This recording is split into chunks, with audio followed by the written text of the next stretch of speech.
Hi, and welcome to State of Security for June. This is Ken Stasiak.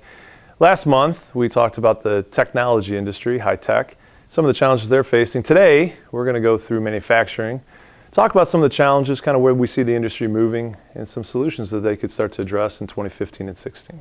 So manufacturing, I think when we talk to a lot of our clients, a good heavy base of our clients are in manufacturing. It's a tough industry. One, there's not many regulatory compliance pushes to move the manufacturing industry. So the breaches, the stuff that's in the news today is what's really getting the board's ear. And they're coming back and now finally starting to say, should we start to address cybersecurity? So the Verizon data breach report came out and said that in 2015, that manufacturing is going to be the most targeted industry. ComputerWeekly.com also says 1 in 5 companies in manufacturing have already had a cyber breach and lost IP in 2014. So these statistics are basically saying the threat level is increasing for the manufacturing industry. Not a lot of regulatory compliance, a lot of drivers into that. So the business driver is going to be really the board saying we need to protect our IP. Now this kind of feathers into a lot of different conversations. When you look at IP, it's obviously something that the organization uses as a competitive advantage. When you look at that in the United States alone, okay, that's a pretty easy thing to accomplish potentially. But when you start looking at international borders and organizations having presence in different countries, protecting the IP becomes much more difficult. So where do you start? A lot of manufacturing companies struggle with this. Obviously, the best case is risk assessment, strategic and operational planning. Risk assessment is going to give you the landscape, holistic view of the organization's risk posture, where to focus, and then the S&O, strategic and operations, is going to look at your CapEx, your OpEx, the people you have, your assets protecting the organization, even if you have cyber liability policy, how that's being brought in.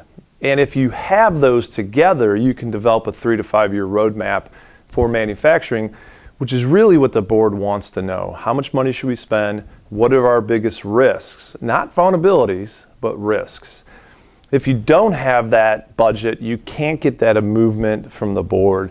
The next best step would be to look at your external posture, look at your internal, and look at how the organization's segmented. Is IP everywhere? Can it be accessed from any country? If you have remote locations, how are those being brought in?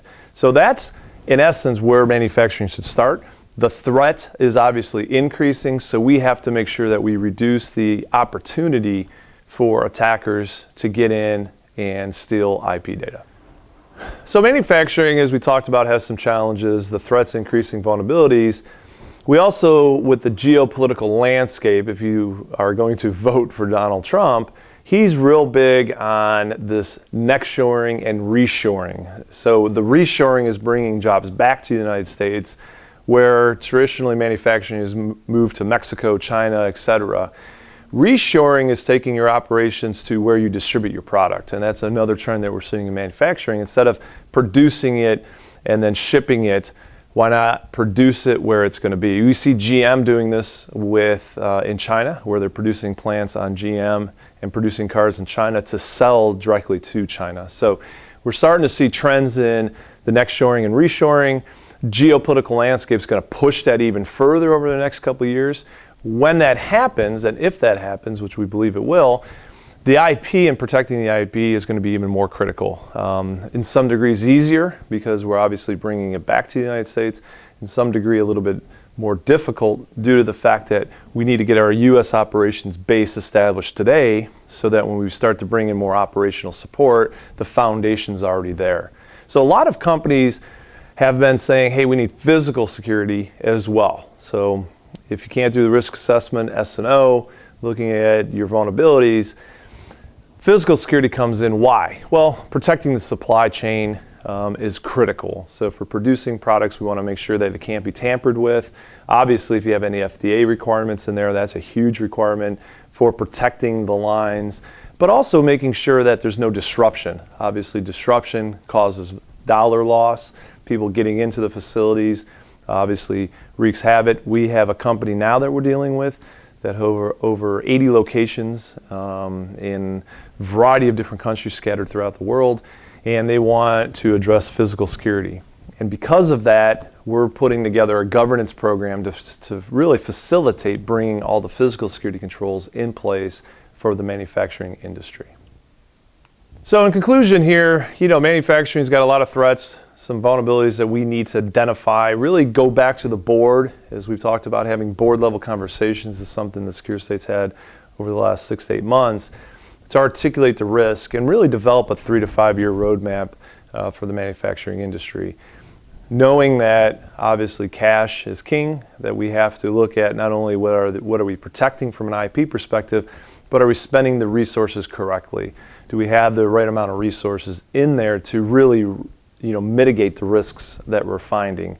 And that's really where we think that the manufacturing industry should start and really focus on in 2015, bleeding into 2016. Just give you a kind of a recap of what's been going on at Secure State. We recently rebranded. And so you'll see if you go to our website and you're in the manufacturing industry, you'll actually get directed right to our manufacturing page.